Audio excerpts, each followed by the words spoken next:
It is quite humbling and an honor that we are going to be joined by these partners from around the world who are doing such awesome things.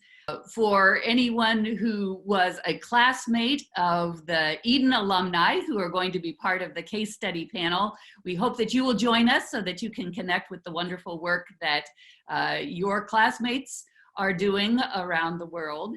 The Schmiechen lecture will be public, virtual, on Wednesday, October 7th. The first session will be from 8:30 to 10 in the morning, Central Time. And the second session will be from 11 to 12:30 Central Time.